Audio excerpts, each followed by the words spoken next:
Hello ಸ್ನೇಹಿತರೆ, good morning ಎಲ್ರಿಗೂ. ಇವತ್ತು ಡೇಟ್ 2. ಸೊ 7:58 ಆಗಿದೆ ಟೈಮ್ ಬಂದು. ಸೊ ಗಾಡಿ ಎಲ್ಲಿ ನಿಲ್ಲಿಸಿದ್ದೀವಪ್ಪ ಅಂದರೆ ಭುವನೇಶ್ವರ್, ಇನ್ನೂ ಇಲ್ಲಿಂದ 252 ಕಿಲೋಮೀಟ್ರ್ ಇದೆ. ಸೊ ನಕ್ಕಪ್ಪಲ್ಲಿಂದ ಚೂರು ಬಂದು ನೋಡಿ ಎಲ್ಲ ಗಾಡಿಗಳು ಪಾರ್ಕ್ ಮಾಡಿದ್ರಲ್ಲಿ ಸರ್ವಿಸ್ ರೋಡಲ್ಲಿ.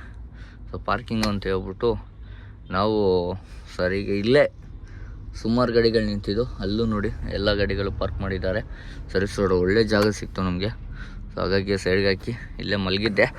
ಇವಾಗ ಎದ್ದು ಹೊರಡಬೇಕು.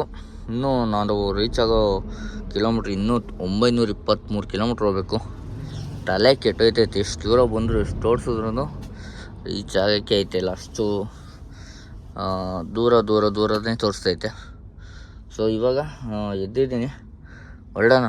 ಇವಾಗಲೂ ಹೊರಟ್ರು ನಾನು ಸುಮಾರು ಲೇಟ್ ಆಗುತ್ತೆ ಹೋಗೋಷ್ಟೊತ್ತಿಗೆ. ಇನ್ನೂ 17 ಅವರ್ ಗಾಡಿ ಓಡಿಸ್ಬೇಕು.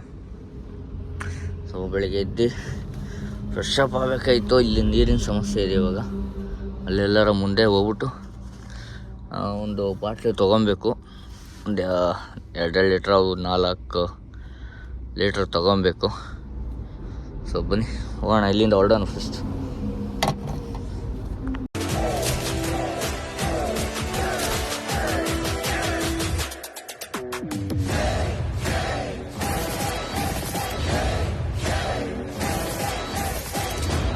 ಇಲ್ಲಿ ಮಲಗೋಕ್ಕೂ ಮುಂಚೆ ಹಿಂದ್ಗಡೆ ಒಂದು ಕೋಕೋ ಬಂಕ್ ಸಿಕ್ತು, ಭಾರತ್ ಪೆಟ್ರೋಲಿಯಮ್ಮು. ಸೊ ಅಲ್ಲಿ ಗಾಡಿಗಳೆಲ್ಲ ಹಾಕಿದ್ರು, ನಾನು ಹಾಕೋಣ ಅಂತ ಹೋದೆ. ಅಲ್ಲೋಗಿದ್ದಕ್ಕೆ ಫಸ್ಟು ಡೀಸೆಲ್ ಹಾಕ್ಸ್ಬೇಕು, ಆಮೇಲೆ ಗಾಡಿ ಮಲ್ಕೊ ಅಂತ ಹೇಳಿದ್ರು. ಸೊ ನಾನು ಏನೇನೋ ಸುಳ್ಳೆಲ್ಲ ಹೇಳಕ್ಕೆ ಹಾಕ್ಸ್ತೀನಿ, ಕಾರ್ಡೆಲ್ಲ ಹಾಕಿಸ್ಬೇಕು ಅಂತ ಹೇಳಿದೆ. ಕಾರ್ಡ್ ತೋರಿಸು ಅಂತವ್ರೆ. ಇಂಡಿಯನ್ ಆಯಿಲ್ ಪೆಟ್ರೋಲ್ ಬಂತು, ಭಾರತ್ ಪೆಟ್ರೋಲ್ ಬಂತು. ಕಾರ್ಡ್ ಇಲ್ಲ, ಓನರ್ ಹತ್ರ ಇದೆ, OTP ಜನ್ರೇಟ್ ಮಾಡಬೇಕು ಅಂದರೆ. ಏನು ಒ ಟಿ ಪಿ ಅಂದರು. ಭಾರತ್ ಪೆಟ್ರೋಲಿಯಂ ಬಂತು, ಕಾರ್ಡ್ ಇದೆ, OTP ಜನ್ರೇಟ್ ಮಾಡಬೇಕು ಅಂತ ಹೇಳಿದೆ ಇಂಡಿಯನ್ದು. ಅವೆಲ್ಲ ಇಲ್ಲ. ಇವಾಗ ಡೀಸೆಲ್ ಹಾಕ್ಸಿದ್ರೆ ಗಾಡಿ ನಿಲ್ಲಿಸು, ಇಲ್ಲ ಎತ್ಕೊಂಡು ಹೋಗು ಅಂತ.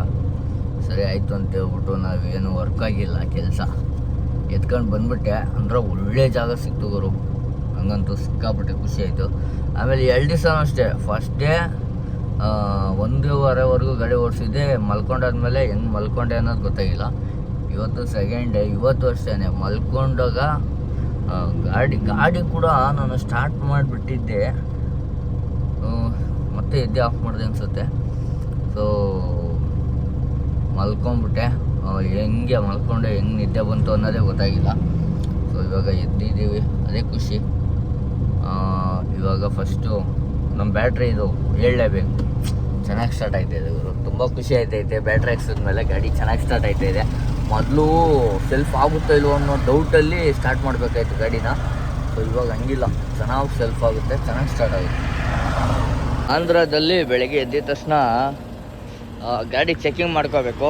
ಯಾಕಪ್ಪ ಅಂದರೆ ಕಳ್ಳರು ಡೀಸೆಲ್ ಕಳ್ಳರು ಜಾಸ್ತಿ ಇದ್ದಾರೆ. ಆಮೇಲೆ ಇಲ್ಲಿ ಸೀಲ್ ಯಾರು ಓಪನ್ ಮಾಡಿಲ್ಲ. ಸೀಲ್ ಅಂದರೆ ಬೀಗ ಕೀ ಓಪನ್ ಮಾಡಿಲ್ಲ. ಸೊ ಟೈರ್ಗಳು ಎಲ್ಲ ಇವೆ. ಇದೊಂದು ನಮ್ಮ ಮೇನ್ ಟ್ಯಾಂಕು. ಇದು ಓಪನ್ ಮಾಡಿಬಿಟ್ಟು ಡೀಸೆಲ್ ಕಳ್ತನ ಭಯಂಕರ ಆಯ್ತದೆ ಆಂಧ್ರದಲ್ಲಿ, ಅದೇ ಬೇಜಾರು. ಇವಾಗ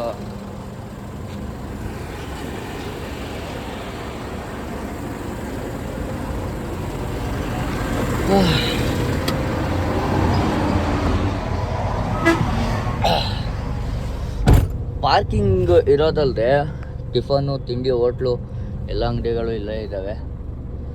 ಸೊ ಏನು ತೊಂದರೆ ಇಲ್ಲ, ಆರಾಮಾಗೆ ಒಳ್ಳೆ ಜಾಗ ಇದೆ, ಪೀಸ್ಫುಲ್ಲಾಗಿದೆ. ಸೊ ಇವಾಗ ನಾವಿಲ್ಲಿ ಪೀಸ್ಫುಲ್ಲಾಗಿ ರೆಸ್ಟ್ ಮಾಡೋಕ್ಕಾಗಲ್ಲ, ಹೊರಡಬೇಕು, ತುಂಬ ಲೇಟಾಗಿದೆ. ಸೊ ಬನ್ನಿ ಹೊರಡೋಣ ಇಲ್ಲಿಂದ.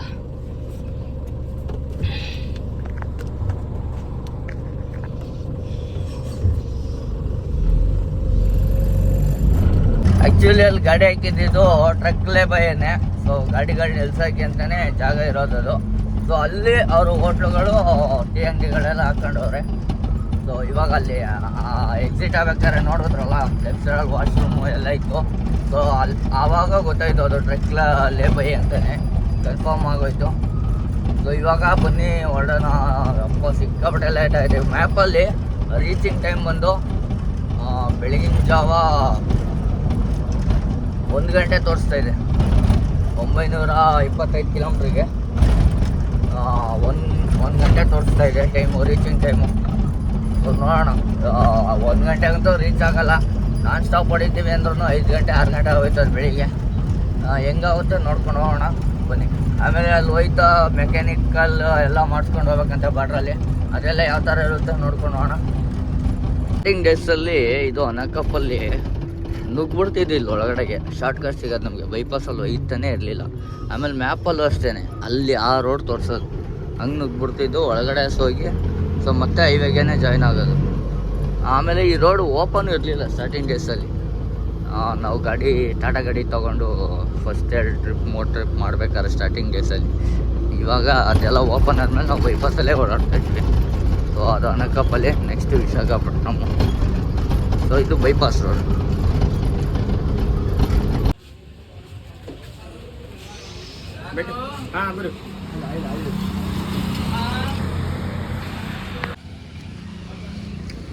मेटर हो गए सब, खाली मेटरे करे रहले सब करे घरे का. ಟಿಫನ್ ಮಾಡೋಕ್ಕೆ ಅಂತ ಹೋದು ಟಿಫನ್ ಕಟ್ಟಿಸ್ಕೊ ಬಂದೆ. 2 ಮೊಟ್ಟೆ ದೋಸೆ ತೊಗೊಂಡೆ, 2 ತಿನ್ನೋಕ್ಕಾಗಿಲ್ಲ. ಸೊ 1 ಮೊಟ್ಟೆ ದೋಸೆ, 2 ವಡೆ, 2 ಇಡ್ಲಿ, 1 ವಡೆ 2 ಇಡ್ಲಿ ತೊಗೊಂಡು ತಿಂದು, 1 ಮೊಟ್ಟೆ ದೋಸೆ ಪಾರ್ಸಲ್ಲು, 2 ವಡೆ ಪಾರ್ಸಲ್ ತಗೊಂಡಿದ್ದೀನಿ. ಯಾಕಪ್ಪ ಅಂದರೆ ಮುಂದೆ ಹೆಂಗಿರುತ್ತೆ ಏನು ಅಂತ ಗೊತ್ತಿಲ್ಲ. ಸೊ ಹಾಗಾಗಿ ವರ್ಷ ತಾಂಡಿಕೊಂಡಿದ್ದೀನಿ. ಮಧ್ಯದಲ್ಲಿ ಅಲ್ಲೆಲ್ಲೂ ನಿಲ್ಲಿಸಿ ಊಟ ಮಾಡೋಕ್ಕಾಗಲ್ಲ ಅಂತ ಹೇಳ್ಬಿಟ್ಟು. ಸೊ ಇವಾಗ ಇಲ್ಲಿಂದ ಹೊರಡಬೇಕು, ಬನ್ನಿ ಹೋಗೋಣ. ನಿಂತಿದ್ದಾರೆ ನೋಡಿ ಅವ್ರು ಬಂದು ಇಲ್ಲಿ ಭತ್ತ ಜಾಸ್ತಿ ರನ್ ಆಗೋದ್ರಿಂದ ಭತ್ತದ ಗಾಡಿಗಳನ್ನ ಹಿಡ್ದು RMC ಅವರು. ಸೊ ಭತ್ತದ ಗಾಡಿಗಳಿಗೆ ಕೈ ಹಾಕಿ ಸೊ ವಸೂಲಿ ಮಾಡ್ತಾಯಿರ್ತಾರೆ ಮಾಮೂಲಿನ. ನಮ್ಮ ಗಾಡಿಗಳಿಗೆಲ್ಲ ಏನು ತೊಂದರೆ ಮಾಡಲ್ಲ ಅವರು. ಸೊ ಭತ್ತ ತುಂಬ ಗಾಡಿ, ಕಚ್ಚಾ ಮಾಲ್ ಗಾಡಿಗಳಿಗೆ ಕೈ ಹಾಕ್ತಾರೆ. ಬನ್ನಿ ಹೋಗೋಣ ಇಲ್ಲಿಂದ.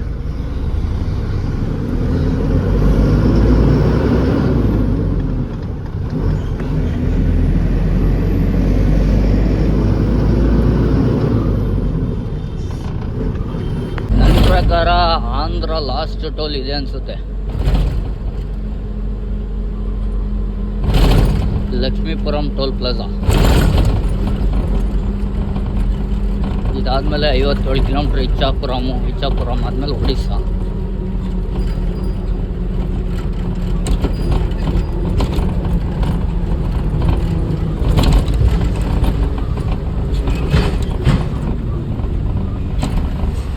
Lakshmipura, welcome to Lakshmipura toll plaza.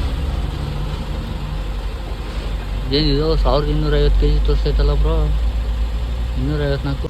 ಆನ್ಲೈನಲ್ಲಿ ಪೇಮೆಂಟು ಜಾಸ್ತಿ ತೋರಿಸ್ತು, ಅದಕ್ಕೆ ಪಕ್ಕದ ಲೈನಲ್ಲಿ ಬಾ, ಆ ಕಡೆ ಇಲ್ಲ ಈ ಕಡೆ ಅಂತ ಹೇಳಿದ್ರು. ಅದಕ್ಕೆ ಪಕ್ಕದಕ್ಕೆ ತೊಗೊಂಬಂದಿದ್ದೀನಿ, ನೋಡೋಣ ಏನಾಗುತ್ತೆ.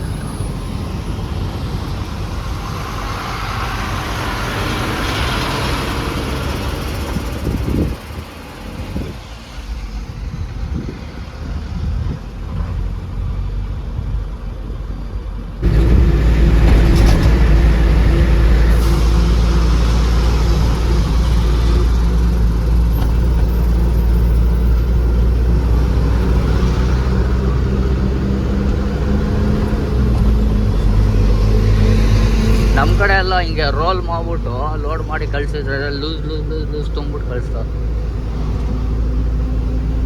ಸೊ ಆಂಧ್ರ ಎಂಟ್ರಾದ್ಮೇಲೆ ಎಕ್ಸಿಟ್ ಆಯ್ತಾ ಇರೋ ಲಾಸ್ಟ್ ಟೋಲ್ ಇದು.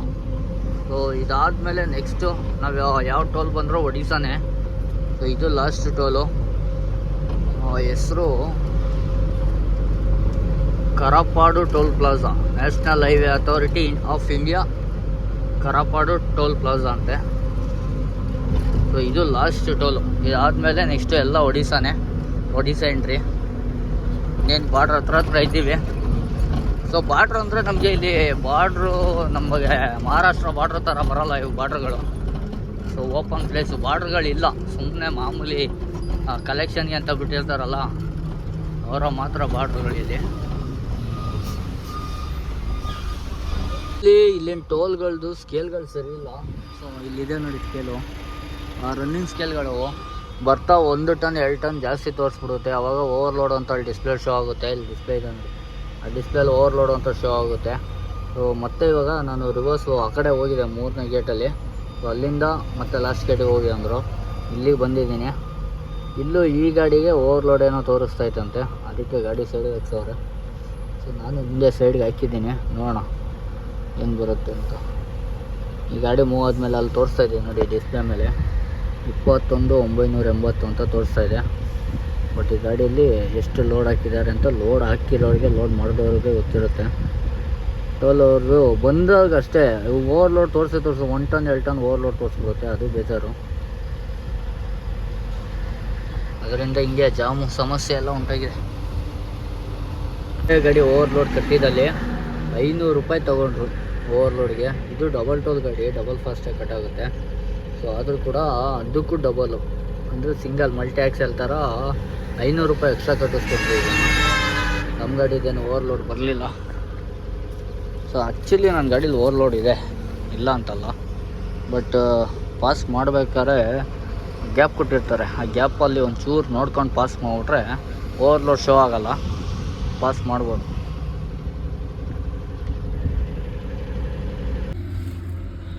ಊಟ ಪ್ಯಾಕೆಟು ಒಂದು ಫುಲ್ ಪಾರ್ಸಲ್ ಹೆಂಗೆ ಮಾಡೋರು, 1 2 2 ಟೈಮ್ಸ್ ಊಟ ಮಾಡ್ಕೋಬೋದು.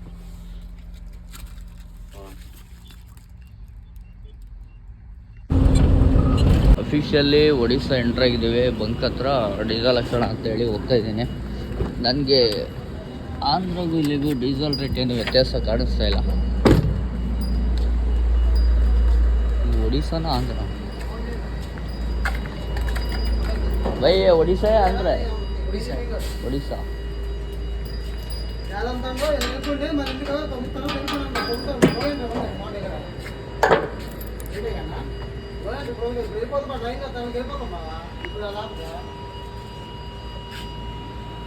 ಆಂಧ್ರ ರೇಟು ಎಷ್ಟಿದೆ? 94 ಇತ್ತು ಅಲ್ಲಿ ಹಿಂದ್ಗಡೆ.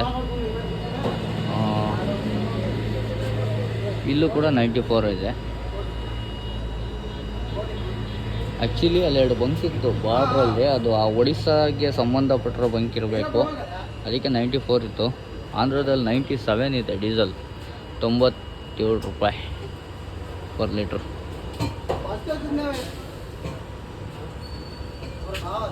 भैया आंध्रದಲ್ಲಿ रेट क्या? आंध्र का रेट आंध्र का 97. वो पहले 2 बंक मिला है ना, वो उड़ीसा का है क्या? हाँ, उधर थोड़ा उड़ीसा पड़ता है, बॉर्डर आते हैं, फिर आंध्रा, थोड़ा उड़ीसा, फिर आंध्र. ठीक है, 10,000 10 डालो. ಬಾರ್ಡ್ರ್ಗಳು ಫಸ್ಟು ಆಂಧ್ರ, ಆಮೇಲೆ ಒಡಿಸ್ಸಾ, ಮತ್ತು ಆಂಧ್ರ ಮತ್ತು ಒಡಿಸ್ಸಾ ಈ ಥರ ಬರುತ್ತಂತೆ. ಸೊ ಮಧ್ಯದಲ್ಲಿ ಒಡಿಸ್ಸಾ ಬಂದಿದ್ದ ಜಾಗದಲ್ಲಿ 2 ಬಂಕ್ಗಳಿದ್ದಾವೆ. ಸೊ ಅಲ್ಲೂ ಕೂಡ 94 ಇತ್ತು. ಸೊ ನಾನು ಆಂಧ್ರದಲ್ಲೇ 94 ಐತಲ್ಲ, ಮುಂದೆ ಕಮ್ಮಿ ಇರ್ಬೋದು ಅಂದ್ಕೊಂಡು ಬಂದೆ. ಬಟ್ ಅದು ಒಡಿಸ್ಸಾ ಬಂಕು, ಇದು ಒಡಿಸ್ಸಾ ಬಂಕು. 9 ರೂಪಾಯಿ 40 ಪೈಸಾ, ಅಲ್ಲ ಸಾರಿ 94 ರೂಪಾಯಿ 14 ಪೈಸೆ ಐತೆ. 94 ರೂಪಾಯಿ 12 ಪೈಸೆ. ಅಲ್ಲೂ 94 ರೂಪಾಯಿ 40 ಪೈಸೆ ಇತ್ತು. ಆಂಧ್ರದಲ್ಲಿ 97 ರೂಪಾಯಿ ಇದೆ. ಇವಾಗ 10,010 ರೂಪಾಯಿ ಡೀಸೆಲ್ ಹಾಕ್ಸ್ತಾ ಇದ್ದೀವಿ ಇಲ್ಲೇ. ಸೊ ಹೋಗ್ಬೋದು, ಕೋಲ್ಕತ್ತಾ ಹೋಗಿ ರೀಚ್ ಆಗ್ಬೋದು, ನೋಡೋಣ.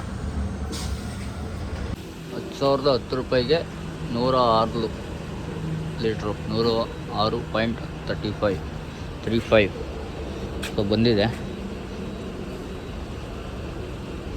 ಹೊರಡೋಣ ಇಲ್ಲಿಂದ. ಒಳ್ಳೆ ಪೊಲೀಸ್ ಕೇಸ್ದು ಲೆಟ್ರ್ ಕೊಟ್ಬಿಟ್ಟು ನೋಡ್ರಿ ಎಷ್ಟಿದೆ ಬಿಲ್ಲು. ಮತ್ತೆ ಇವಾಗ ಗಾಡೀಲೆಲ್ಲ ಸೈಡಿಗೆ ಒಂಚೂರು ಗ್ಲಾಸ್ ಒರೆಸ್ಕೊಂಡು ಹೊರಡೋಣ. ಮ್ಯಾಟ್ರ್ ಏನಪ್ಪ ಅಂದರೆ, ಇವಾಗ ಕೂಡ 10,010 ರೂಪಾಯಿಗೆ ಡೀಸೆಲ್ ಹಾಕ್ಸಿದ್ದಾಯಿತು. ಟೋಟಲ್ಲು ಎಲ್ಲ ಎಷ್ಟು ಡೀಸೆಲ್ ಎಲ್ಲ ಎಷ್ಟು ಬಂದಿದೆ, ಟೋಲ್ ಎಲ್ಲ ಎಷ್ಟು ಬಂದಿದೆ ಅಂತ ನಿಮಗೆ ಡೀಟೇಲ್ ಕೊಡ್ತೀನಿ. ನೋಡೋಣ ಫೈನಲಾಗಿ ಏನು ಕತೆ ಅಂತ. ಸೊ ಇವಾಗ ಏನು 106 ಲೀಟ್ರ್ ಹಾಕ್ಸಿದ್ದೀನಿ, ಅದು ಹೋಗಬಹುದು ಅಂದ್ಕೊಂಡಿದ್ದೀನಿ. ನೋಡೋಣ ಇನ್ನೂ ಎಷ್ಟು ಕಿಲೋಮೀಟ್ರ್ ಐತಪ್ಪ ಅಂದರೆ, ಸುಮಾರಿದೆ ಗುರು, ಇನ್ನೂ 600 ಕಿಲೋಮೀಟ್ರ್ ಇದೆ ಇಲ್ಲಿಂದ ಅನ್ಲೋಡ್ ಪಾಯಿಂಟು. ಸ್ವಲ್ಪ ಗ್ಲಾಸ್ ಕ್ಲೀನ್ ಮಾಡ್ಕೊಂಬಿಡೋಣ, ಯಾಕಪ್ಪ ಅಂದರೆ ನೈಟ್ ಹೊಡೆಯೋದ್ರಿಂದ ಒಂದು ಸ್ವಲ್ಪ ರಿಸ್ಕ್ ಇದೆ. ಸ್ವಲ್ಪ ಗ್ಲಾಸ್ ಕ್ಲೀನ್ ಮಾಡಿಕೊಂಡು ಇಲ್ಲಿಂದ ಹೊರಡೋಣ. ಗ್ಲಾಸು ಕ್ಲೀನ್ ಮಾಡ್ಕೊಂಡಿರೋ ಪ್ರೋಗ್ರಾಮ್ ಎಲ್ಲ ಮುಗೀತು. ಅಣ್ಣಾಚಿ ಗಾಡಿಗಳು ನೋಡ್ರಿ, ಹವಾ ಹವಾ ಎಲ್ಲೋದ್ರು ಇವ್ರದೇ ಹವಾ, ಖುಷು ಬುಲ್ಲುಟ್ಟಾದೆ.